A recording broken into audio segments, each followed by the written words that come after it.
like school, you know, somebody steps up to the podium and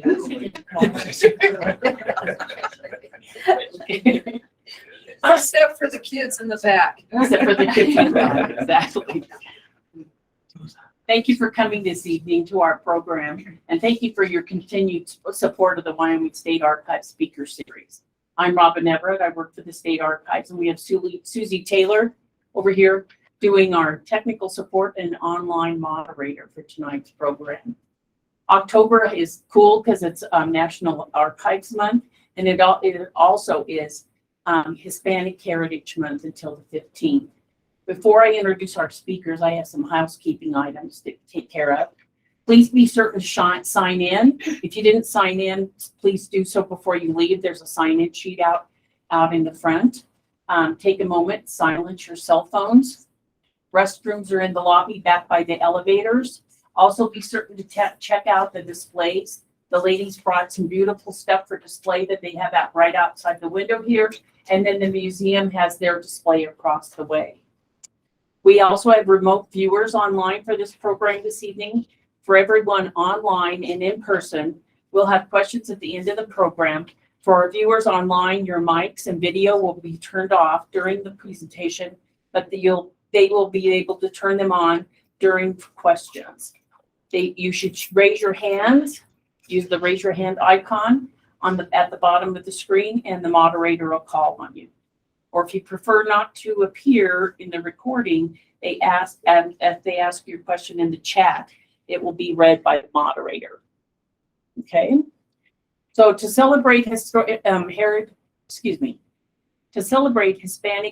Month, our speakers this evening, we are excited to have Cynthia Richmond and Sue Lopez, the granddaughters of Savino Lopez. They are natives of Cheyenne and will share with us this evening an overview of the life and legacy of Savino, the founder of the Latin American Association Incorporated and the National Latin American Foundation.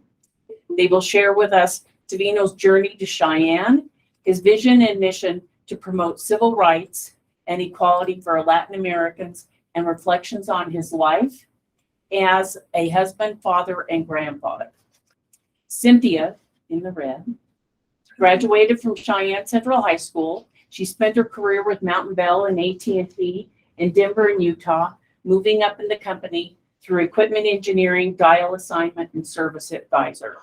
Following retirement, she started her own company, specializing in telephone services support, where she contracted with many large entities such as governmental offices and AT&T.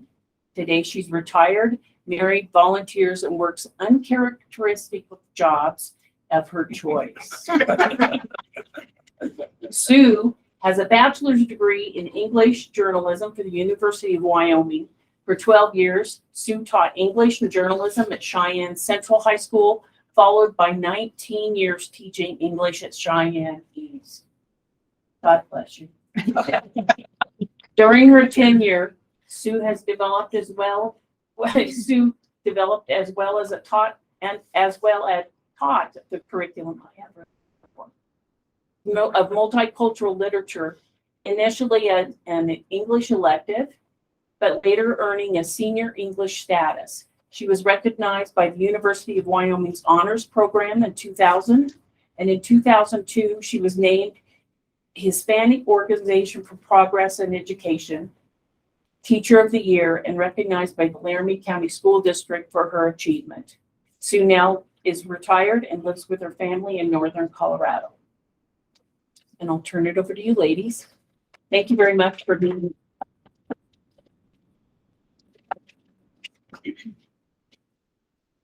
Oh, it is so wonderful seeing everyone here tonight. So thank you for coming. Good evening, ladies and gentlemen. Before we begin, we want to extend our gratitude to the staff here at the State of Wyoming Archives, and more specifically to Wyoming State Archivist Sarah Davis. I appreciated Ms. Davis's expertise from the moment I proposed and later donated the Savino Lopez Latin American and National Latin American documents and photos. And thank you, Susie Taylor, for your assistance. As a sidebar, When I delivered the collection here at the archives, I was caught off guard by the flood of emotions which came over me. I did my best to be stoic. Simply put, I was swept with a mountain of pride for our grandpa. For 30 years or more, his constant, dedicated, and unwavering work for the good of his fellow Latin Americans in Wyoming and beyond her borders is being remembered in Wyoming state history here at the archives. Savino Lopez's activism made a profound influence on Wyoming's Latinos and non-Latinos alike. This is a tremendous honor to the Lopez family as we remember and highlight our grandpa's life. His legacy in the state of Wyoming is rooted in his creation and leading thereof the Latin American Association and the National Latin American Federation. Savino founded the Latin American Association in September of 1948. It was dedicated to the progress of our communities. He later founded the National Latin American Federation in May of 1965, and it was dedicated to progress by equal opportunities. In addition, he gave critical support and design toward the Latin American Education Association, as well as the Wyoming Federation of Latin American Groups or Clubs. Throughout this presentation, we will primarily be using the term Latin American, since it was the usage used by Savino Lopez and those of his era. But we acknowledge that throughout the history of America, we also see the various terms, such as Spanish-speaking people, Latins, Latinos, Chicanos, Hispanics, Latinx, and Chicanos, and more specifically, Spanish American, Cuban American, Mexican American, etc. So tonight, during Hispanic Heritage Month, we proudly and humbly present to you a brief overview of S.C. Lopez's journey to Cheyenne, Wyoming, his vision and mission to promote civil rights and equality for Latin Americans, and our reflections on his life as a husband, father, grandfather, and his faith. In 1861, Savino's mom, Celerina Carvajal Lopez, was born in Salem within the territory of New Mexico. In 1859, Savino's dad, Tranquilino Lopez, was born in Valle de San Buenaventura, Chihuahua, Mexico. He would later homestead in Salem within the territory of New Mexico. In Salem, the death of Savino's father was important news in 1911. It was reported the killing of Tranquilino Lopez Saturday night by mounted policeman Fred Higgins was one of the most deplorable occurrences in the history of Las Cruces.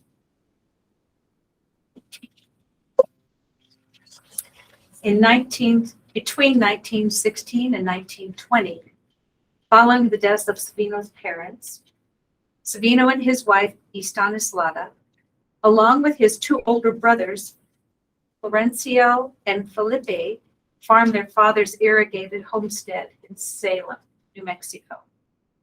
During Savino's time in New Mexico, he served as a postmaster and the justice of the peace. The reverse side of the postcard to Estanislada read, "My dearest one, read this in proof of our love," and signed, "Your true love, Savino C. Lopez." He was courting her, of course. The majority of Savino's employment in Colorado, was the Great Western Sugar Company. He served as a factory foreman, a sugar analyst, labor agent, construction supervisor for the Spanish colony of Greeley, Colorado, labor services supervisor, and representative. According to GreeleyHistory.org, the Spanish colony comprised of 45 small adobe houses, and they were built in the area of the northwest of Greeley. Some of those original houses are still, they're privately owned now, but they're still standing, but covered with stucco and other material.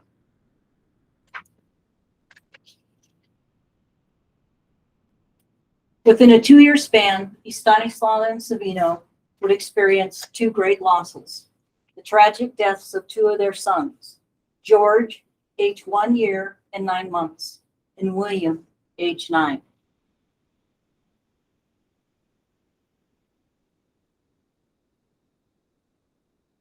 In the early 1930s, Savino and family moved to Rapid City, South Dakota to farm. He bought an 80-acre irrigated farm in Newell, South Dakota. They raised hay, grain, and sugar beets until 1943. In 1996, the KKK held a rally on the steps of the Wyoming State Capitol here in Cheyenne. I observed that event, and it prompted our mom, Josephine, Savino's daughter, to share the true story of her personally witnessing members of the Klan arriving at their farmhouse in South Dakota. Her father was beaten by these men. It is quite evident that our grandpa had a great deal of courage, and I can only imagine the depth of discrimination and segregation he, our family, and the Latino community as a whole dealt with during this time in America. Nonetheless, he and the family moved with an upward and onward attitude. Faith, determination, bravery, and working toward a better tomorrow stayed in play. Savino's employment in South Dakota included farming, board vice president of the Black Hills Beet Association, beet growers representative before the U.S. Secretary of Agriculture, board member of the U.S. Irrigation District of the Belle Fourche Valley, and as a representative of the Beet Association, he argued against a freight rate increase before the Public Service Commission. Savino was successful in gaining a ruling which favored the beet growers. Moving to Cheyenne, Savino worked for United Airlines as an aircraft mechanic. United Airlines then moved their industry to California, and Savino and family stayed in Cheyenne instead of following. Later owned and operated Victory Billiards, and then worked as a superintendent or head custodian of the Wyoming Supreme Court building for 3 years. He also worked as the manager of the El Burrito Cafe during his final years of employment. He worked as a salesman for the National Press and Singleton Corporation. We have pictures here of some of the things that he sold and also of an advertising ad that he created. So as kids, whenever we went over to Grandma and Grandpa's house, there were plenty of pencils, pens, ashtrays, lighters, you name it, we had it. It was great. So what causes Savino Lopez to make a major shift in life? For him to realize that he was about to embark on a major vision and mission for the rest of his life. It would catapult him from being a farmer to becoming an activist in Wyoming, a voice for Wyoming's Latin Americans. In his own words, in 1974, he says, I quote, "Back in 1948, when I saw that we were an ignored group of Latinos who were pushed around without any recognition, I made up my mind that we needed an organization to overcome the gap that existed between us and the rest of the community. And I knew that it was only a matter of communication. So our Cheyenne people realized it, and we organized our first club in Cheyenne." Close quote. He continues, quote, "For 26 years, it has taken a lot of hard work, sacrifices, money, headaches, and good planning. So every living soul should be grateful to all those involved in search for better recognition of us Latin Americans. Now that the road is paved, Let's walk that road together. Close quote. As a point of reference, the 1940 U.S. Census counted 6,128 as Hispanics in Wyoming. The 1970 U.S. Census counted 13,894 as Hispanics in Wyoming. And in 2020 U.S. Census, they counted 61,087 Hispanics in Wyoming. In 1954, in the midst of legal segregation laws, no Civil Rights Act, this Latin American, Savino Lopez, with a 10th grade education, a man who had some ordinary and not so ordinary jobs, runs for the House of Representatives in the great state of Wyoming. He loses his bid in the primary election, but he stays vigilant and active in voicing the need for a civil bill of rights. In 1957, he writes, quote, "If we are to represent and live the very ideals of what makes a democracy, then we must protect the rights of every individual in our communities, our states, and our nation." Close quote. Here are some dates in American history which impacted Americans and the push for civil rights. By the way, Savino had some ordinary jobs, like being a custodian at the Wyoming Supreme Court building right across the street. And he rose to the role of activist for Latin Americans in Wyoming. Rosa Parks was a seamstress and a secretary. She became the mother of the civil rights movement. Martin Luther King was an unknown Baptist minister, and he became a prominent figure in the civil rights movement. Out of the ordinary comes extraordinary. From 1929 to 1945, the Great Depression and World War II. July 26, 1948, President Harry S. Truman signs Executive Order 9981, desegregating the military. May 17, 1954, U.S. Supreme Court ruling in Brown versus Board of Education outlawed segregation in public schools. November 13, 1956, the Supreme Court ruled bus segregation as unconstitutional. Rosa Parks becomes the mother of the civil rights movement. July 2nd, 1964, President Lyndon B. Johnson signed the Civil Rights Act of 1964. It was President John Kennedy who proposed the Civil Rights Act. I couldn't help but notice that in 1957, the Latin American Association proposed a community recreation center.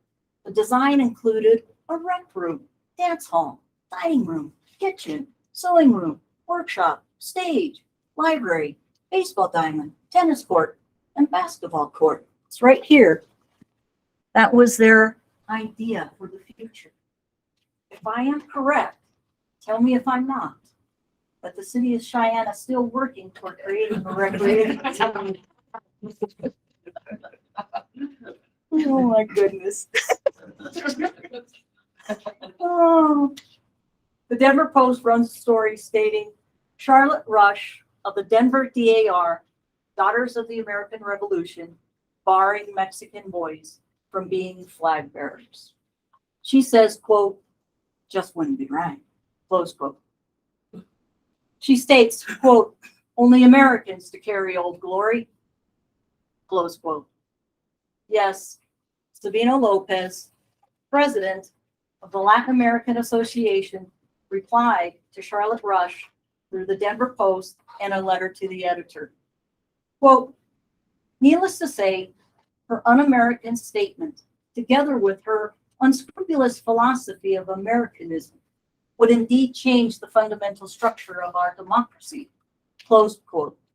He continues, quote, "Our democracy, our American way of life, are our most sacred possessions, and we will continue to enjoy them as long as we stand together as one family and one nation."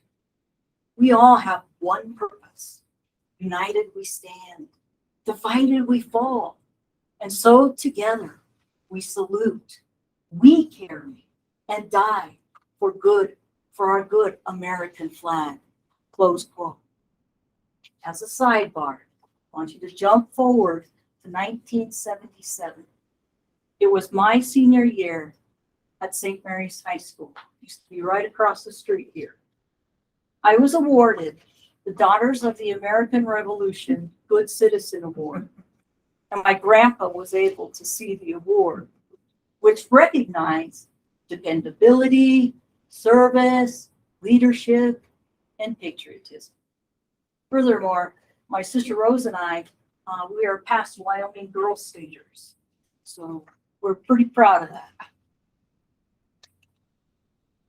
Savino was a registered Democrat, and he never became complacent when it came to elections.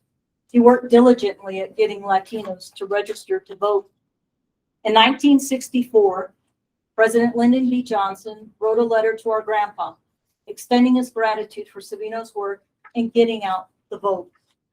In 1960, Wyoming's newly elected justice to the Wyoming Supreme Court, John J. McIntyre, wrote Savino and thanked him for his assistance in the judgeship election. One of Savino's core visionary beliefs was for every person to have the power of being seen, for equal opportunities and chances to become consistent and real. In 1962, he says, as president of the Wyoming Federation Latin American Groups, the second paragraph on this side, I quote, "The struggle has been hard in the Federation field, but the aims of our 11 federated states is to form a national Congress, to establish a national charter, because discrimination or segregation, whatever you want to call it, has no place in the hearts of Americans. And just as we have shared the honors in the battlefields, we would like to share the honors in the home front." In 1965, he and his fellow Latin Americans harvest fruit from their labors. The National Latin American Federation becomes reality. In 1968, Savino writes as the president of the National Latin American Federation. Again, the third paragraph. No, there you go. Even though our goals are simple, they are somewhat difficult to obtain, like public relations, better understanding, recognition in employment without discrimination, and better advantages for the education of our Latin American youth. Juvenile delinquency is another serious problem that has been in our midst for many years. And now we even have adult delinquency that creates riots, disturbances, and even murder. We, as an organization, have been very much concerned about the problems affecting us in the minority. But we have never been invited by city, county, state, or national officials to discuss the solutions to the problems, because no one from the outside can judge the life and the problems of our people better than ourselves. So as long as this lack of communication prevails, the problems will remain the same, end quote. Quite often in letters from Grandma and Grandpa while they were on extended trips, their wise and advice-filled messages of get an education. Or you said you got your report card and you said you did good, so keep it up and you will find out it will help you later on. And they always ask when in person, how's school going? There were so many times in my life where their words resonated. I am in awe of our grandparents' success. of our parents' success and of their respective educational experiences and life endeavors. We can only fathom their whole life experiences. They lived portions of their lives witnessing and experiencing discrimination, segregation, and inequality at its worst, all before the Civil Rights Act being enacted. Even with the magnitude of the signing of the Civil Rights Act of 1964 and of school desegregation, inequality didn't magically disappear with the flip of a switch. Getting an education, acquiring on-the-job training, and learning from life experiences has always been essential in improving individual lives and thus improving our shared communities. Coming to the aid of Wyoming's graduating Latin American seniors, the various Latin American associations offered college scholarships. And in 1962, they consolidated their scholarship efforts under the umbrella of the Wyoming Latin American Federation, creating the Wyoming Latin American Educational Foundation. Their message of get an education and encouraging the Latin American youth to go to college was making a difference.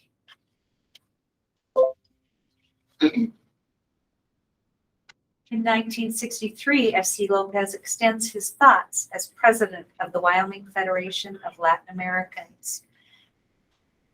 Third paragraph again.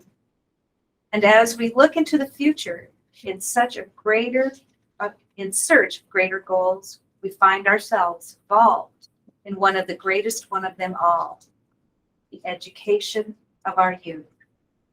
And as I recall, I made a pledge in our last year's convention that an educational foundation should be started to finance our Latin American youth so that they, in turn, may join others in the search of new horizons, end quote. In the photos, we see City of Cheyenne Mayor Bill Nation crown the Latin American Queen, Senorita Rosala Crespo. And the crowning of the queens was, she was awarded a scholarship as well. So it wasn't just being a queen. And this was totally for education that they held these. Mrs. S.C. Lopez and Mrs. Joe Bustos encouraged all Latin American Association participants with the following words. You are doing a wonderful job, but let's not forget that only through dedication and hard work is what makes our dreams come true. A close associate and friend, John J. Hickey, who served Wyoming as judge of the United States Court of Appeals of the 10th Circuit, our U.S. Senator, and our 24th governor, often worked with Savino on Latin American projects. After J.J. Hickey's death, members of the National Federation collected money in appreciation of the active interest the late Judge Hickey had for the Latin Americans. The Hickey family had established a scholarship fund to deserving law students.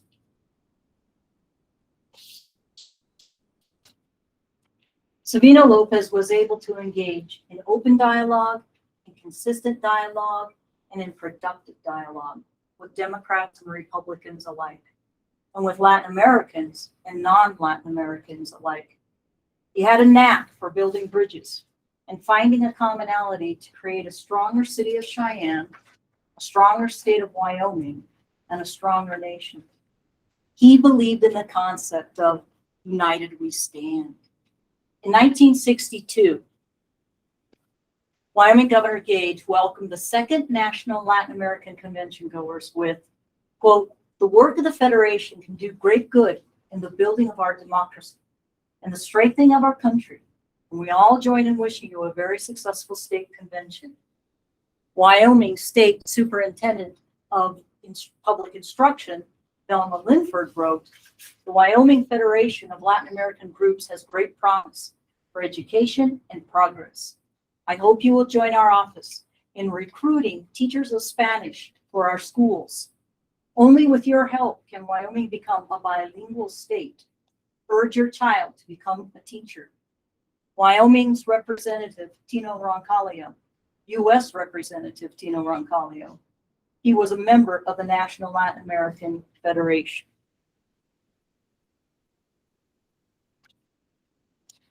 Gaining Latin American representation in government, industry, and in all educational arenas was important to Savino and to the Latin American organizations.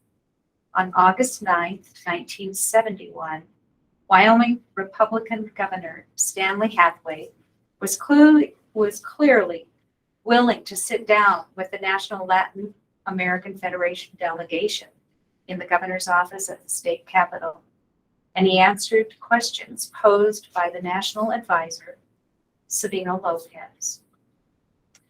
Mr. Lopez wanted to know if the Office of an Equal Opportunity was going to be defunded. The governor answers, and I quote, "At the present time, no." Mr. Lopez asks, "Can Wyoming establish a governor's advisory committee on the Spanish-American affairs?" The governor replied, "I would be very receptive to such a proposal if this is what the Spanish-American people want." The governor continues, "The Spanish-American people should get more of their people to run for public office." After several hours of serious discussion, Governor Hathaway agreed that the foundation of an advisory committee on Spanish-American affairs could serve to advise the governor and other agency directors on current problems encountered by Spanish-American populace. Mr. Lopez, then National Latin American Advisor, was assigned the task of assisting the governor's office in the formation of the advisory group. The Merriam-Webster Dictionary defines the word visionary as having or marked by foresight and imagination. I'm confident to describe our grandpa as a man who was a visionary. In 1968, Savino reflected upon the moment he knew what he wanted to dedicate the remainder of his aging adulthood toward. He was in search of a brighter horizon. 20 years ago, a few of us gathered together in a humble room of a private home in Cheyenne. That private home was our grandparents' home. There, we discussed our problems and the problems of our people in general. Savino calls the Latin American organizations as, I quote, "crusade full of hope. This year of 68, we celebrate our 20th anniversary of our first Latin American club." He continues, "Our purpose is twofold: to improve the relations in every community of these states in order to solve the problems of employment, education, and the social life of our people, to eliminate discrimination so that they may improve their standards of living." The Latin American Association, the Wyoming Federation of Latin American Groups, and the National Latin American Federation continue to thrive, each helping their individual communities and states. Grandma and Grandpa traveled by car with his typewriter and plenty of typing paper in tow. They would cover terrain in Wyoming, Colorado, South Dakota, Montana, Idaho, Utah, and Nebraska. Savino also had a radio show, and on occasions his daughters, Josephine and Herminda, would sing. In 1970, the mantra was, Quote, more Spanish Americans should be going to college, trade schools, and vocational schools. No training programs are available. The new program should be initiated. The year 1975 would have a devastating impact on Savino Lopez. The minutes of the August 16, 1975, 10th Annual National Latin American Federation Convention read, quote, Mr. S.C. Lopez, founder of the Latin American Club, welcomed the members to the convention and apologized for not being able to stay the remainder of the day due to the illness of his wife, Mrs. Estanislava Lopez, close quote. Our wonderful matriarch, our loving mother, our loving grandmother, and Savino's beloved wife of 59 years passed away on September 11th, 1975. It was less than a month from that August 16th meeting. By 1976, Savino's diabetes and other ills, they became more challenging, and his posture was a bit more stooped. The gait of his walk was slow. However, his activism for his fellow Latin Americans remained strong and determined. He never became complacent about his mission in life. Also in 1976, he writes one of his last few remarks to the Latin American convention goers about the University of Wyoming's graduating class. And he does so with his 28 years of wisdom from being the Latin American organization's founder, president, ad salesman, PR man, and flat layout guy for the publications. He overwhelmingly congratulates UW's 1,100 graduating seniors. He cites that it makes one happy and sad at the same time. He says, this is just the stepping stone of what the world expects of them, because they will be divided in the various fields.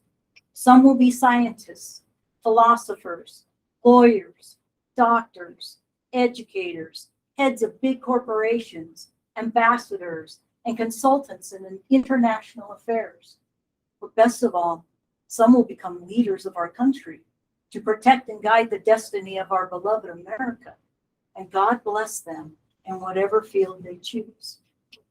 He continued, the sad part is that of the 1,100 graduating students, only 25 were Latin Americans.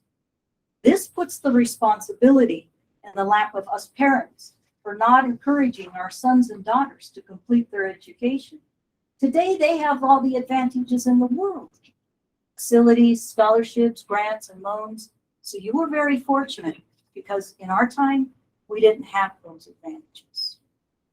And that very same year at UW, Savino and Estanislava's grandson, Josephine and Theodore Lopez's son, Joseph M. Lopez, would graduate from the University of Wyoming with honors in zoology.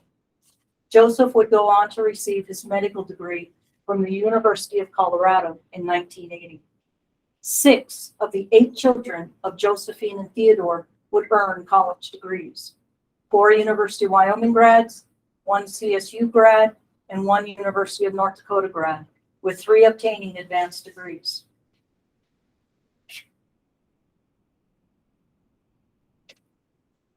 One of the traits I loved best about our grandpa is that he wasn't afraid of acknowledging that he needed to hone his skill to better his life.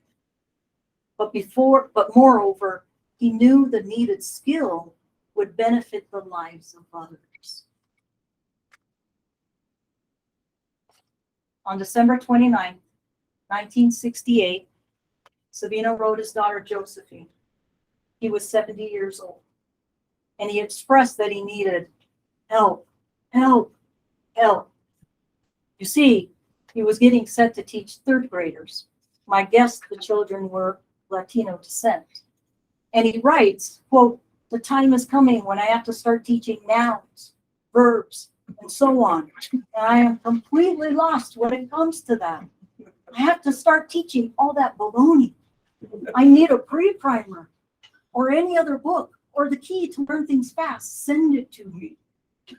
Little did Savino know at that time, his granddaughter, little old me, would make teaching English a career, including in her lessons all that grammar baloney. I truly admire his strength and desire to just keep learning. Now, jump back to May of 1976, with Savino at the age of 78. Tonight in attendance is Debbie Valdez Ortiz. What a joy it is to see you here. And thank you, Debbie, for allowing me to share your story about our grandfather. And his nickname was Sam. Savino's nickname was Sam. You see, looking back, Savino would pass away in 1978. In 1976, and at the age of 78, even with his ailments and diabetes worsening, and with his mobility difficulty, he was still helping his fellow Latin Americans gain the opportunity to improve their lives. The year is still 1976. Debbie Valdez was 17 years old and a recent graduate of Central High School. This is Debbie's narrative. Quote, my parents, Valquin and Loyola Valdez, were members of the Latin American Association. And while attending a monthly meeting, they were told by another member who was aware of a position that opened up in the Laramie County Clerk's office. My parents were first to inform me that I needed to inquire about this position. My father was quick and took me to meet Mr. Sam Lopez and to visit with him about this opportunity. Mr. Lopez was kind enough to call his friend and set up an appointment to meet Janet Whitehead, who was the clerk at the time. Mr. Lopez had escorted me to the courthouse for the meeting and introduced me to Mrs. Whitehead. At the time of the visit, Mrs. Whitehead and her chief deputy interviewed me for the position of title clerk. I am proud to say I was hired on the spot. I have had the pleasure to work in many different offices within the clerk's office. After 44 years of service, I retired from the Laramie County Clerk's office on August 3rd of 2020. Deb, it's been humbling knowing you. I witnessed firsthand your expertise and your integrity in running an official recount during an election year for 2 different candidates. Thank you for your service. I also want everyone to know that it was a tremendous honor to have known your father, Valquin Valdez. Folks, Mr. Valdez was a pallbearer at our grandfather's funeral. He is a highly decorated American hero. He served honorably in the U.S. Army during the European conflict of World War II, and he earned many honors, including the Army Good Conduct Medal, the Purple Heart, the POW Medal, and the Bronze Star. Mr. Valdez, thank you and rest in peace. This list here, ladies and gentlemen, is the descendants of Savino and Stanislava, the various jobs and careers that they have had and retired from or currently hold. It is quite the list. I think Savino would be proud, and Stanislava both.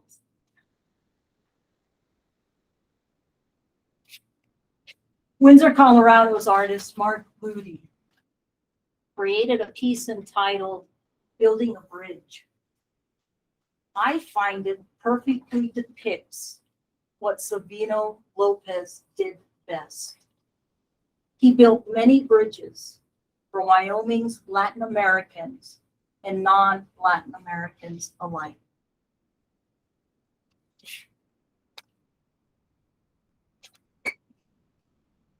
We have covered the many years of our grandfather Savino's public life, his accomplishments, and the legacy he left to the state of Wyoming, our local community, especially to Latin Americans and to his family.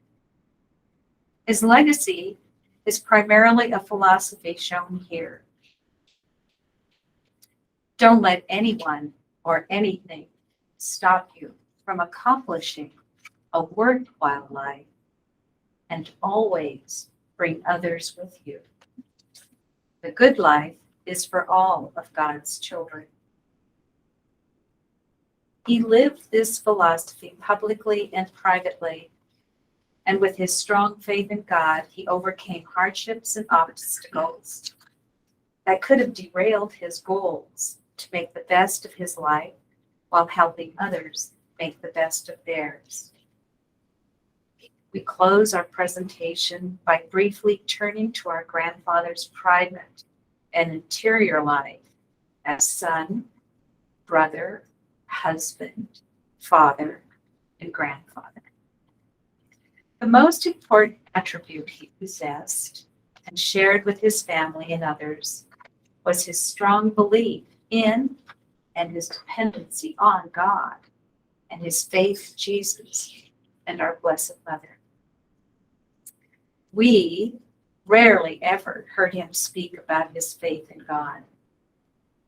But now as adults, we recognize that he lived his faith, especially the attitude.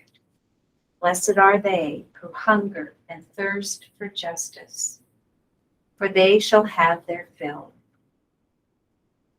His faith was apparent in how he treated and worked for the Latin community, the people of Wyoming, and his family. In a 1961 convention agenda for the Sunday meeting, it read, I quote, 10 a.m., all unfinished business, and then to church. With a salutation of many thanks, and may God bless you all. As the son and brother, we cannot speak from experience, but can only speculate that losing his father at age 13, his mother was a strong, faith-filled woman, and her influence instilled a strong belief system to trust God. And with each day in God's love, all things would work together for his good and the good of others. As a husband and father, our observations and the stories we heard from our parents and our relatives, Savino was a devoted, faithful, and loving husband. Our grandmother was his beloved, and they were an unbreakable team. Their children exhibited a deep love for them, and there was very little Grandpa would not do for any of them or us. He was the shepherd of his flock, protective, strict, and loving. He was also a good neighbor. He kept a beautiful yard, including Grandma's abundant garden, which held a shrine to our Blessed Mother.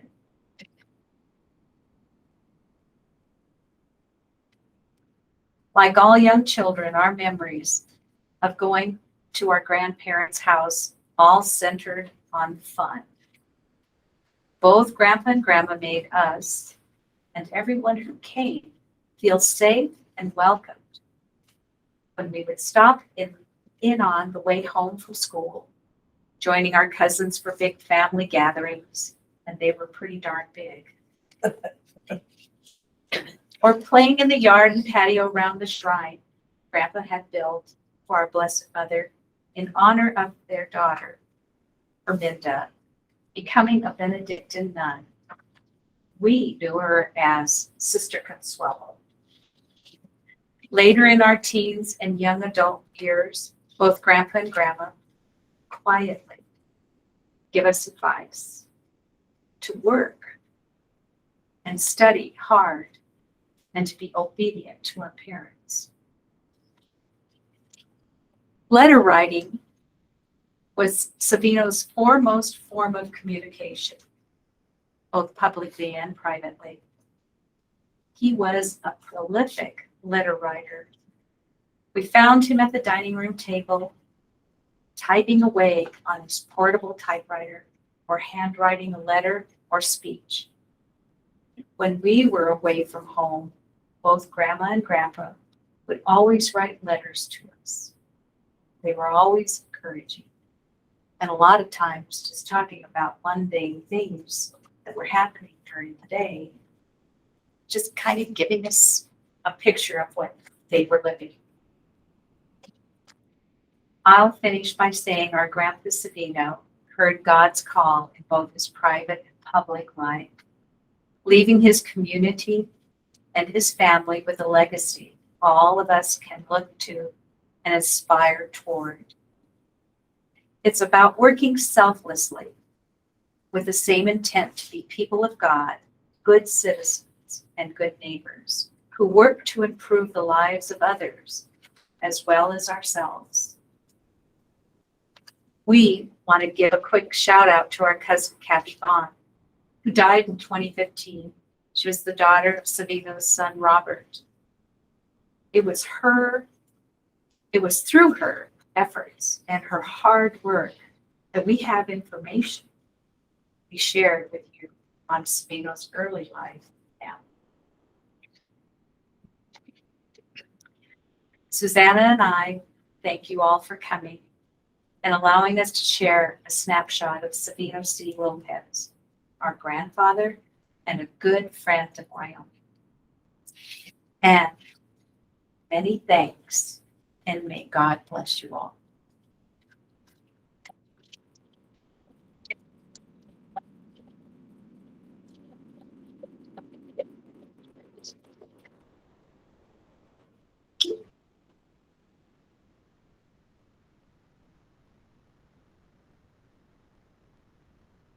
Do you have any questions in the audience?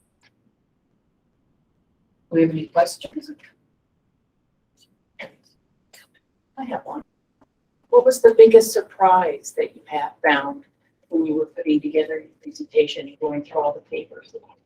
Oh my gosh.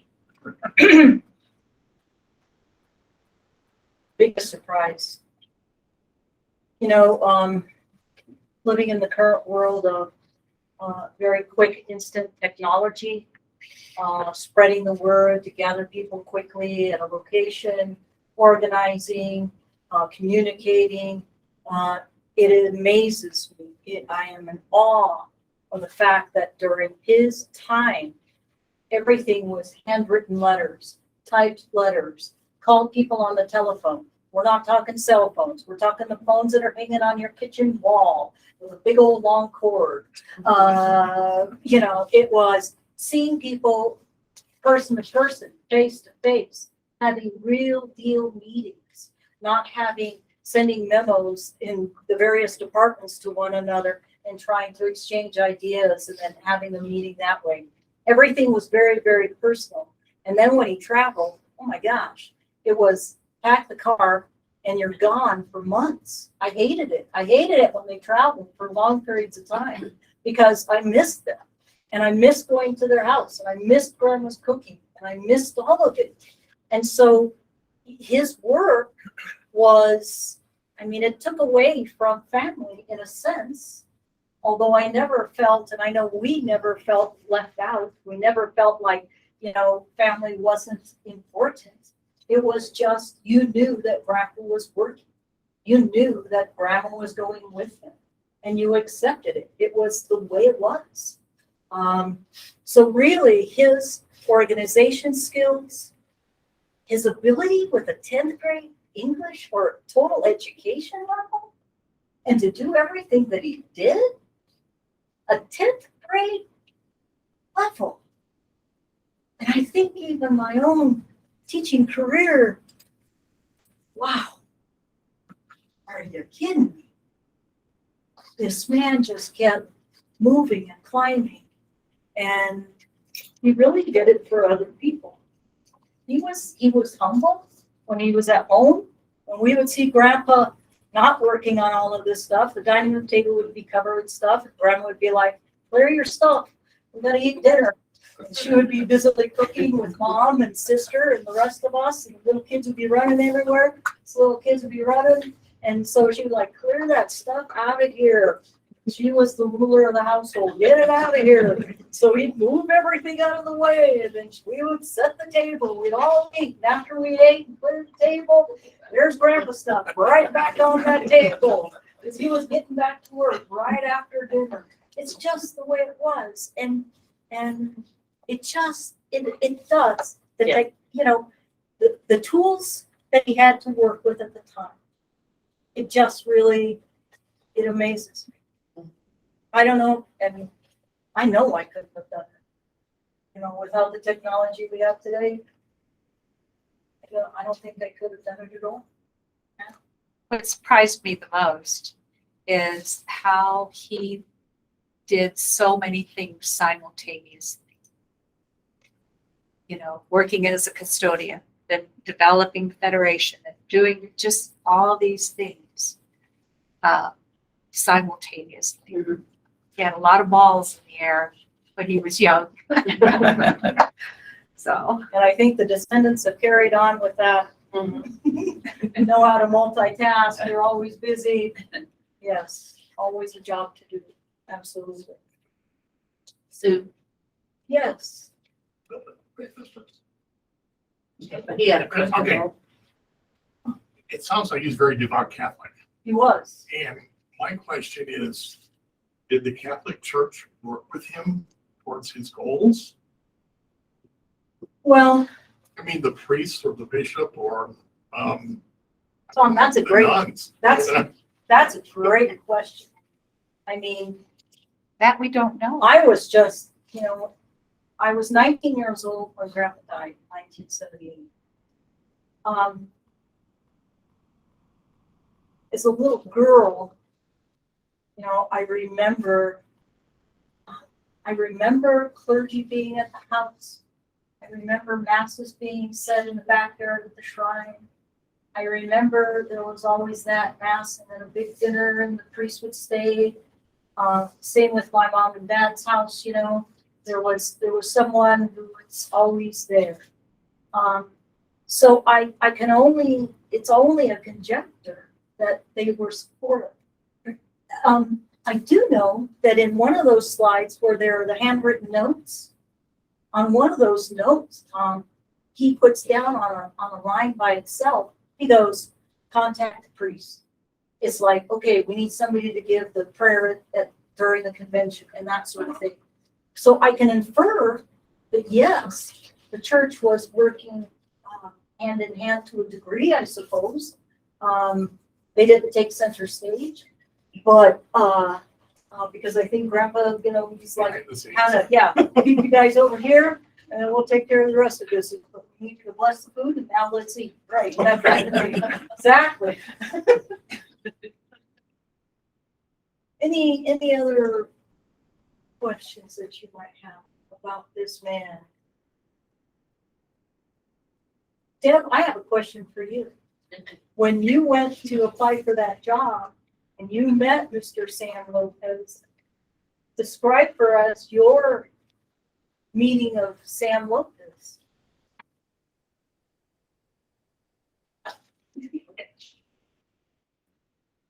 Sam was the older gentleman, very pleasant, come on in, without shoulder. So, starting to have this ability to stand and walk. The kindest person. I was just, it was like a grandpa. I was kind of like, that's how you, when you saw him, he was your grandpa. And he took care. And he was kind of, let's get you that appointment, let's get you down there. And I'm kind of like, don't have a clue what I'm going to do. But You did it for 44 years? I did it for 44 years. I did it. And he did. He was just the kindest person. And he was like, let's get you down there. Let's do what we need to do. And I owe him a lot. Yeah, thank you. Any other questions? Thank you so much. Thank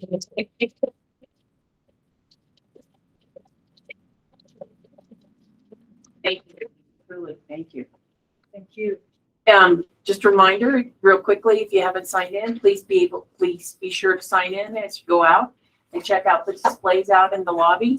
And if you want to visit with the ladies, they'll be here for a little bit while we're cleaning up and everything. And thank you very much for coming this evening. Our program next month is regarding, we have the firearms historian for the museum that's going to talk about the firearm collection in the museum and tell stories about the guns and that type of thing with them. So that'll be in November. And then we're going to take December off. And we'll see you in the new year after that. Okay. Thank you very much. Thank you. Where?